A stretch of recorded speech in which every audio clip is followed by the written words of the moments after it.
Hello loves, I am so excited to bring you this next video for my July calendar setup. That is the purpose of this. I am using the Traveler's Notebook, regular size, and then one of the inserts that I have is this undated monthly calendar from Traveler's Notebook. So it looks like this, and you'll see as I create it, I hate this stamp that they've put up here. So I nearly always put some kind of sticker up here in the corner to attempt to cover it up. So this video in particular was requested by a member of my Wild Moon community. And if you are not aware of that, I have a membership. I'll link it here, but it's on my website as well. That includes both of my new and full moon ceremonies every month. Those are pre-recorded and they show up in the shop on my website a couple days before the cycle. And then together we do a new and full moon intuitive collage. So I teach the class that's live on Zoom. So if you're interested in astrology and you're interested in this practice that I'm going to be talking about, because this is not just a calendar setup for July. I'm not just stamping the dates and doing that. What I'm doing is I'm tracking the astrological cycles because I'm an astrologer, intuitive healer. Like I said, I teach intuitive collage. So it's all about tracking those cycles. And I'm going to be talking about a different way that I am going to lean into doing it this month, just based on some things that I've been noticing cyclically as I track astrology. So also, if you're interested in astrology, I have a 3-part astrology series, one on the planets, one on the signs, and one on the houses on Insight Timer. If you're not familiar, it's a meditation app that I'm a teacher on. I have chanting classes on there, energy medicine and the chakras, the astrology. I have a plan your week with the planets also. So if you are interested in planning and you're watching this video and you're like, how is that connected to astrology? Well, there's a planet that rules each day of the week, and so it has an energetic influence on each day of the week. So if you're interested in that, it will help you organize your week and know what task to do on what day based on the astrological influences. So it's pretty cool. So I'm starting to kind of weave it all together, and that kind of goes into, at some point I'm going to teach a business mentorship, because there is just so much garbage out there that is taught to entrepreneurs about how to do their business. It's just nonsense. And we're taught to niche down, niche down, niche down. And not only is that not congruent with what happens in nature, that's kind of metaphorically the same as single crop agriculture, which we know is not good for the plants or the food as we eat it now, because it's being stripped of its nutrients. It's much better to have it organically, together and diverse. And that is a great metaphor for the world and our life. Diversity equals sustainability. And when we don't do that. So anyways, it's a message that I've gotten from my guides over and over and over again. And we need to not be doing that. But that's an aside. So I want to talk about this. If you want to do this with me, all of the materials here are linked, not only on my website under, I think the tab is resources, and then there's books, favorites, all kinds of stuff under there. So you can find it there, but I'll try to link all these things again under this video. But these are all Traveler's Notebook or Traveler's Company inserts that I'm using. So this is going to be a longer video than my other ones, because I am literally going to create this whole month and write everything out. So my suggestion, if you're interested, is grab a cup of coffee or a tea or whatever you drink and relax, because this is going to take a while. So just looking at this, I want to talk about not only just the calendar itself, but what I've noticed with astrology before I even get started, so you understand what I'm doing and why I'm doing it. So as an astrologer, what I've been noticing as I track the cycles is the sun sign changes in the middle of every month. And what I've done here now, I've gone backwards and put a pink highlight here. so that I can start visually seeing how the month is actually cut up. Because what's happening is the sun sign is like a parenthesis around the moon cycle, the sun sign change. So the sun moves into a sign, then we have a new moon in that sign because the sun and the moon are connected. And then we have a full moon opposite that sign that tells an archetypal story. So we know what energy we're living inside of. And then the sun sign changes again. So it's kind of like the energy of the sun, aka the masculine, is holding a container around the feminine, the moon. And when it's broken up, the way the Gregorian calendar has broken it up, these cycles live across months. And so what happens is our energetic awareness of the cycle gets cut in half because we don't realize that that's happening. So there's a new moon and a full moon inside of each month, but this full moon is connected to the new moon from the month prior, and this new moon is connected to the full moon the month prior, or the month following. So I have been toying with, am I going to switch, and instead of doing a July calendar, am I going to do, you know, from June 20th when the sun went into Cancer, and then do I want to do it just that way to the new moon in Leo? And I've been toying with both, and I think for this time I'm going to try and see how it works with doing a July calendar, but marking it this way with the pink highlight to know when the cycles are going. And I may even take like a pink highlighter over the whole thing so that I can start seeing it. I'm just going to play with what works. And next month, maybe I'll try the reverse. Maybe I'll try doing, you know, the sun into Leo for July and then going to the sun in Virgo here. My reason for not starting doing it that way is because I'm concerned that it's going to be too disorienting, right? It's like there's this message, there's a lesson in this whole thing that I'm seeing that is, you know, the world is changing and the old world is dying and we are here to rebuild the new world. Well, you can't focus on the old world while you're creating the new world. You have to focus on the new world. And it's like, yes, you're aware of the old world, but you're not letting it run you anymore. And that's kind of what we're doing energetically here and what I'm leaning into with the way that I'm even setting up my calendar. But, and also, we still live in the world of the Gregorian calendar. And so I don't want to necessarily remove myself from it completely. It's kind of like having an eye on it, but not letting it rule me. And then also, I think it's maybe just going to be disorienting to have, you know, half of one month, half of another month here. I'm just going to see. I'm going to play with it. So today is literally a test run to see how it goes with just doing July. So very first, of course, I'm going to start stamping the dates and the days. So I'll link this again. I've linked it in other videos and it's on my website as well.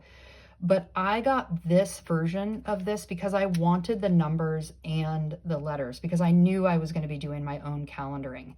And I didn't necessarily want to write in the days. I wanted that to be in stamp too. But this stamp set does come with just letters and no numbers if you want it. So this is the part where it's going to take a long time for me to fill this out. And I may speed this up so that you don't have to watch the whole thing. But, you know, we'll see how it goes. We'll find out together. We'll learn together.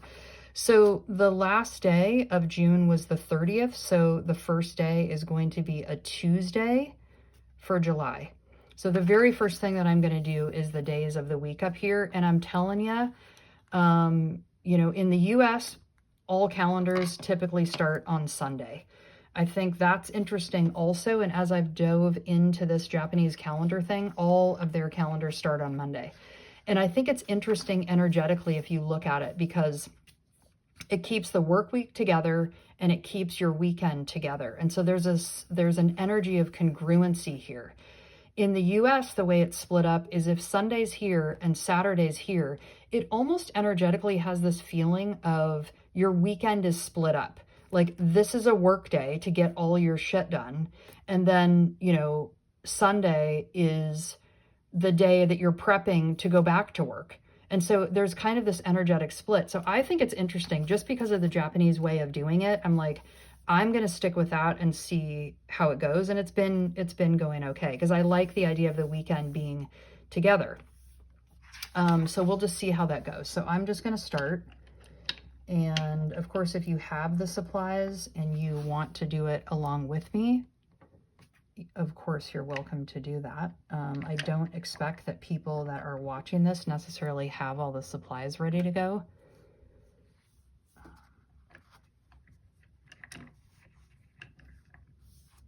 But if you do, or if you see this and you're like, wow, I really want to do this. Okay, order all the supplies and then come back and watch it again.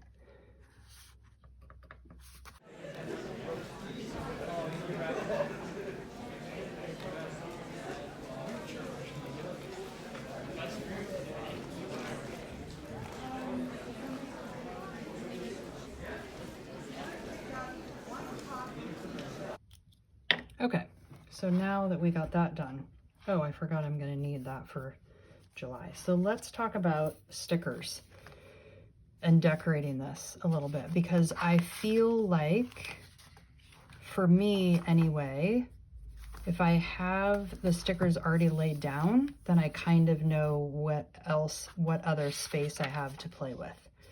So, I mean, it's not a total theme, but I kind of pay attention a little bit to the energy of the month. So I live in Portland. It's the city of roses. At the top of June is when all the roses bloom. So that's kind of why I did this. And then we also are moving into Cancer season, and that's a water sign, all about the beach and the oceans. So that's kind of why I did that. So for this, I'm probably going to, I'm going to clip that down. I'm probably going to do some ocean theme. And then we're going to be moving from the moon cycle of emotional maturity into the moon cycle of, what is it? Harmony and authenticity, I think. Yeah, Leo, Aquarius. So Leo, symbol of the lion. Aquarius is the water bearer and not a water sign, an air sign. So I don't think that I have stickers that necessarily represent that. I mean, this could kind of be air sign Aquarius. I wish I had a lion or fire or something like that. I don't really think I have that. I could maybe use one of these Sacred Heart stickers because there's some fire coming out, at least of that one. So that's kind of an idea, you know. I mean, you do you, like whatever, however you want to do it. But I'm thinking I'm probably going to go with this big shell right here in the corner for July. These are Serica Studio. If you don't know of her, I love her. I love her stuff. And I kind of even want to do like a couple of them together.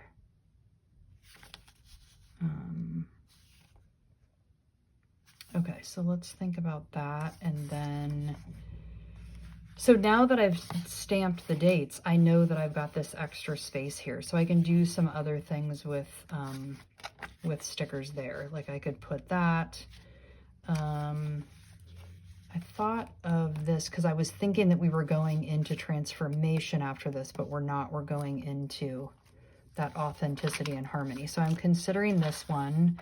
I'm definitely going to use these. These I'll try to link on Amazon as well, but I love these little moon stickers for tracking the symbols. On this calendar, I typically use this tiny one, but you could use the bigger one. So I'm going to use that. Oh, I also use this for like important dates of people, like birthdays and stuff like that I know, or like 4th of July in the US we celebrate. Not that we're really free from anything, but you know, that's an aside, kind of ironically. So let me see. Maybe some flowers. I kind of like adding some of the sayings from some of her stuff. Sometimes the best things in life are sweet nothings. Like maybe that would be nice. The road is ever winding. That might be nice. I am going on a road trip in July, so that would be kind of cool to add some of that.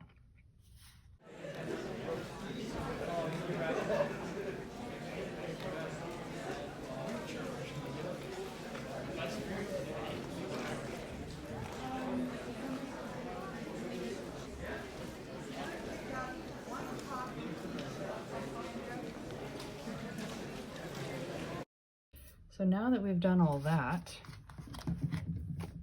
this will be much more interesting now that we're going to get into the astrological dates. If you want to follow along with that part. Okay, so I can put all those away. I'm going to have to check my calendar for other important dates that I know. And then I'm going to have to get this back out for just a second. Okay. And then typically I will also write,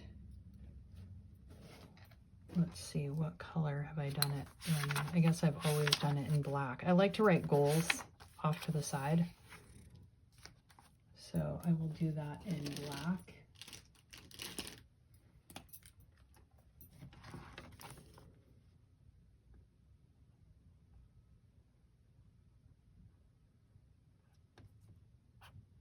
Okay, and then I'll write those later. But for now, let's dive into the astrological part of it, because this is where it gets really fun.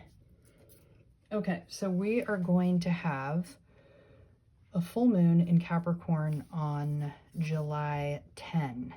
So the way that I've done this in the past is I will put a sticker and then I'll write what sign it's in. So July, I love these Kaweco pens. Just, I mean, obviously they're the best. So I've got a ballpoint and I've got fine, medium, and broad. Okay, so July 10 is Capricorn, and that's going to be a full moon.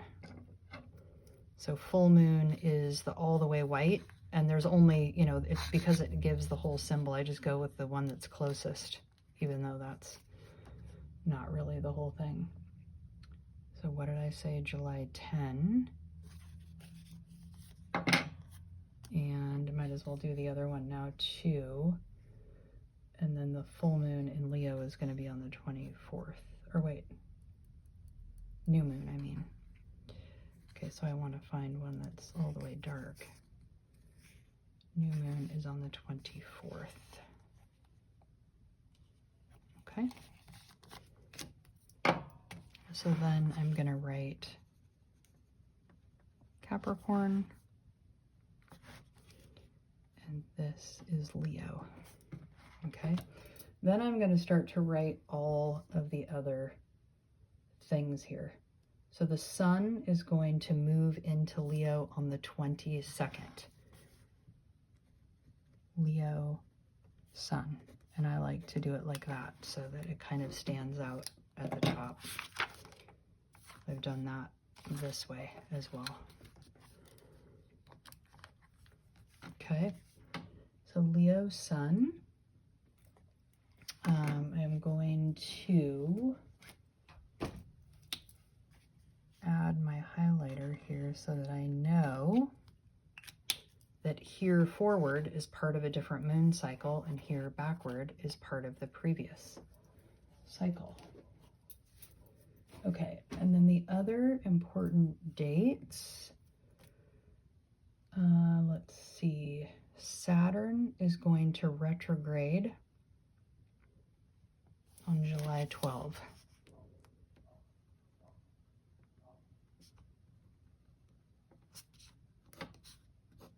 So Saturn's going to retrograde.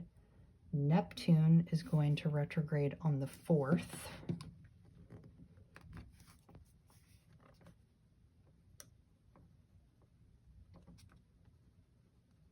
And if you have not been watching my other videos, Saturn and Neptune are retrograding together over the Aries point. the beginning of Aries, they're going to go back into Pisces about dreaming the new dream, and then they're going to go forward into Aries, which is building the new world. Saturn is the structure and Neptune is the dream. Mercury is going to retrograde on the 17th. Set your watch by it. And Mercury usually retrogrades for about 3 weeks. It's going to go direct on August 11. And it has a 2-week setup phase and a 2-week integration phase. So the shadow of the Mercury retrograde is going to start here. So I'm going to write Mercury shadow. And that's not looking at the ephemeris to see if that's exactly right, but it's roughly 2 weeks. So that's just going to help me to know what's going on there. Then Venus is going to go into Gemini also on the 4th. So what a big day. So Venus moves into Gemini. Venus has been in Taurus, which is about gathering the wealth of the feminine and the self-worth and the resources of the feminine, remembering her worth. And moving into Gemini is going to be about expressing that, sharing that as an idea, sharing language and communication. And then Uranus is our freak flag, our uniqueness, what we're here to express differently in the birth chart. So Uranus is going to go into Gemini on the 7th.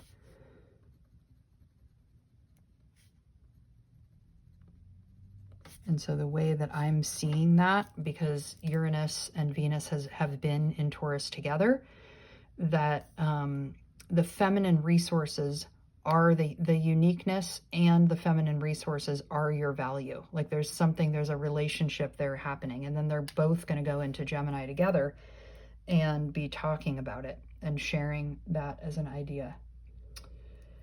And then Sun in Leo, we did all of that. Venus is going to move into Cancer on the 30th.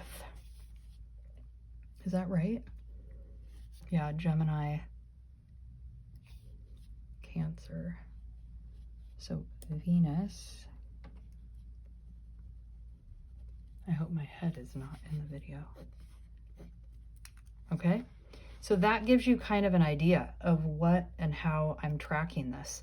And like I said, just looking at this, I'm still not super happy with the visual of being able to see the sun sign in Leo, then the new moon goes immediately after, and then the Aquarius full moon, I didn't write the date down, will be in the middle of August. And so, or kind of like up in here. So, you know, visually, like I like that it's July. I'm still tracking with like, you know, the rest of the world. I'm not like completely leaving the planet while I'm tracking these, but also, you know, so I want to be aware of it, but also I'm doing my own thing. And I think that it's really important just in a spiritual journey, you know, kind of, I hate the word of like ascension, even spiritual journey, spiritual path. It just seems so arrogant to me. But we are trying to reach higher states of wisdom and understanding and integrate those. And so just, I think that it's really important for us to individuate. It's like I said at the top of this video, diversity is absolutely the cornerstone of stability. And we have been taught the opposite. We have been taught to like dumb ourselves down. And that's bothering me. We've been taught to dumb ourselves down and to, you know, what's the word? Like sterilize ourselves to where we're just this one thing. And that is not true. In reality, we are multifaceted beings that are interested in a ton of different things. And even me bringing these journal videos to my YouTube, like I'm an astrologer, I'm an energy healer. Like on the one hand, it doesn't seem, I teach chanting, like, it doesn't seem like this goes, but it does, because it goes in me. I'll tell you this story that is just so amazing. I've been repeating this over and over and over again because of this. Years ago in an intuitive healing session, I heard these words before I called the person, and it was specific to what was going on with them, but I then knew that it was for me and that it was for everyone. It's like a universal thing. If it goes together in you, it goes together. There's no such thing as like this idea of like niching down and watering ourselves down. And it's like, you know what? I have loved stationery, pen, paper since I was a kid. I could have gotten lost in stationery stores forever. And, you know, in another video, I talk about this whole thing got activated by a friend of mine who gifted me a Hobonichi this year. And I absolutely fell in love with it. And I just love this practice. And I got this book, and I wanted, this is like the journal that I keep for my work, like stuff that I'm researching and what I want to create. And then I'm like, well, I want a calendar that's kind of dedicated to my work. So I put that in here, and that's what lives here. And I'll do another video. I have it recorded already. I just have to upload it and edit it and everything, of all 5 of my calendaring systems and collage and planning and all the different things, because for me, it feels important that they live in different areas. Otherwise, it just gets like too much in one place. So I will, to make this easier for you to follow along, in the notes at the bottom of this video, I will list all of these dates so that you can either print them out or screenshot them and then use them to write this in so that it's not so confusing. But I hope that was helpful. I really want to hear if this was helpful and if you want more videos like this. I was already planning on doing a video just for the month because these are fun to do. But, you know, it's also like, hey, I want to know, does the astrology part of it help you? Because for me, it absolutely does. I mean, of course, I'm an astrologer. I'm tracking these things anyways. But I think it's really interesting to walk, you know, the archetypal story. So right now, from, you know, Sun in Cancer from June 20th, but really it started on June 25. We are in the moon cycle of Cancer to Capricorn, which is the axis of emotional maturity. So that's the energy that we're sitting in. And then we're going to move into authenticity and harmony with Leo and Aquarius next month. And so I think it's really helpful to track those things and to go, hey, what's coming up in my life? And of course, this has nothing at all to do with your birth chart and how these things are impacting your birth chart. So of course I do birth chart readings and follow-up and transit readings after I've done a birth chart reading if you're interested in that. But anyways, I hope this was helpful. It was super fun to do. I mean, my God, it took forever to do, but I will fast forward some of this probably and, you know, clean it up so that you don't have to watch the whole thing. But I think it's really fun. All right, enjoy making yours, and I hope to hear all about it. Okay, take care.